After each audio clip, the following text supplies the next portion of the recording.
I've been asked to foster my son's best friend, and while part of me knows I have to say yes, I'm honestly not sure if I can handle everything that comes with it. I have one son, Henry, aged 12. Henry is best friends with a boy named Archie, aged 14. It has always been clear that Archie comes from a troubled home. From what I can gather, and I do not have the full information, Archie's mom is an addict, and Archie has been on the at-risk register for a long while. Honestly, I don't know why it has taken them this long to decide he is being moved into foster care. Last Friday, I received a call from my son's school, saying they couldn't discuss it with me but asked if I would give them consent for my information to be passed on to Archie's social worker. I agreed, and not long after, I had a call from his social worker explaining that a section something or other was being put in place, which meant that Archie was going to be removed from his home and placed into foster care. I was told that the school had recommended me and asked to see if I could take him in basically. They said it would likely be long-term until he turns 18. I honestly didn't know what to say, I was in shock. I have been unofficially supporting Archie for a while now.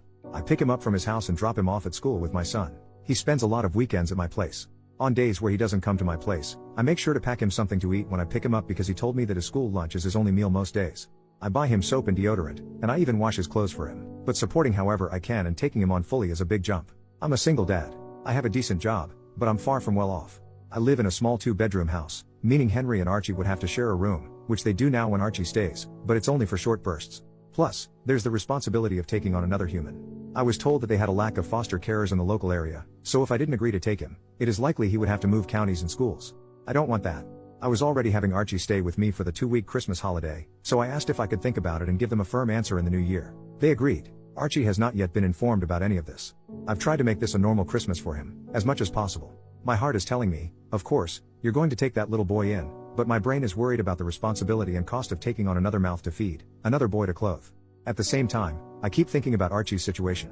He has already had such a rough start in life, and I know he needs stability and care more than anything else.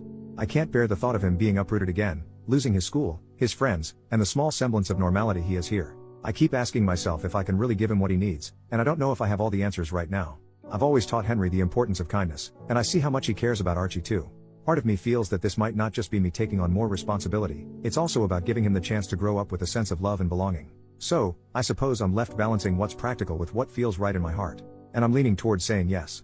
I spoke to my own mom about it, and she thinks it's an awful idea.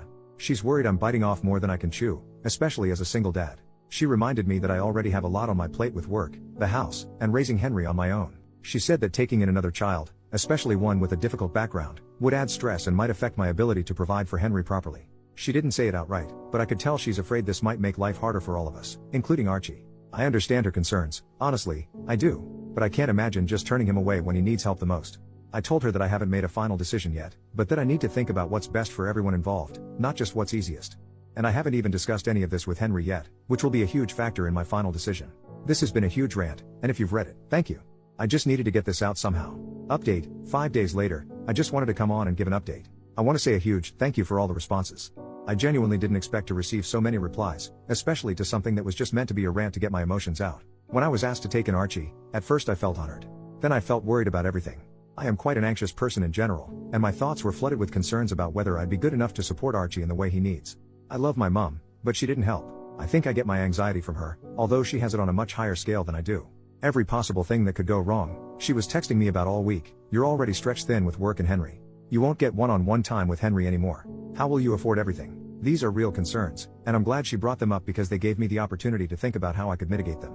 A few of you mentioned the fostering allowance, which I knew about, but I couldn't find any concrete information on how much it would actually be. Every source online seemed to give a different answer, but none suggested it was very much. However, as some of you advised, I called the social worker's office and said I was seriously considering taking in Archie, which they were thrilled about, but I needed to understand the finances first to see if it was feasible. They said they couldn't provide exact numbers, as every case is different and it isn't decided until a placement is found. However, they told me the minimum would be around £190, about $240 US, per week, and that it would likely be completely tax-free. Additionally, I'd receive a significant discount on things like council tax. That was honestly a lot more than I expected, and much higher than most of the figures I'd seen online. They also put me in touch with some other foster carers who answered my questions, which was incredibly helpful. This week has been very busy. I worked out my finances, added the estimated fostering allowance, and calculated how much Archie would likely increase my expenses. It worked out that I'd actually have a surplus compared to my current situation. Many of the foster carers I spoke to don't work full-time, using the allowance to supplement their income. I'm not sure if I want to do that, but they mentioned it helps to work part-time since fostering involves a lot of work, meetings, reports, and other responsibilities. On top of that, I'd need to complete training during the first year to become fully qualified. I considered it, and with the additional allowance, I could move to a 0.6 contract, working 3 days per week, while still covering the costs of moving to a 3-bedroom house. While that would leave me with slightly less disposable income, it wouldn't be a significant reduction. I've spoken with my work, and they said they'd support me if I decided to do this, but I haven't made a final decision. I don't want it to seem like I'm taking advantage of Archie's allowance. After sorting out the finances, I needed to talk to Henry. This was honestly the most important part of my decision. If Henry said no, I'd struggle to go ahead with it. I took him out and explained the situation. I didn't go into the details of why Archie is going into care, as it's not my story to tell, even though Archie himself has been open about his rough home life. I discussed the potential challenges, less one-on-one time, less privacy, at least in the short term while we find a bigger house, and so on. Henry was incredibly supportive. He said that he and Archie actually had talked a lot about how they both wished Archie could come and live with us. I told him not to mention anything to Archie yet until I had the chance to speak with him, and he agreed. Yesterday, I arranged for social services to come over. Archie, his social worker, and me sat down to talk. They told Archie he was going to be placed in foster care.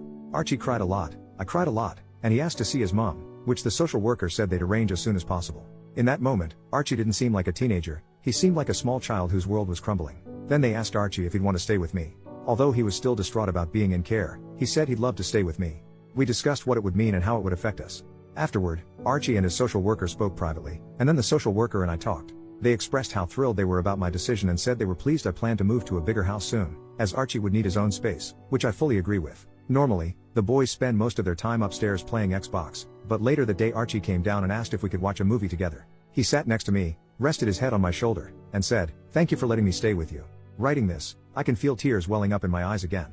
I put my arm around him and said I'd always be there for him. Today, Archie seems a little down, which is entirely understandable. I honestly expected him to take it harder than he has.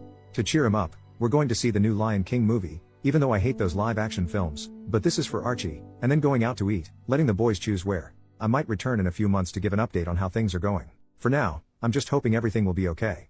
I know the first few months will be the hardest. Thank you everyone.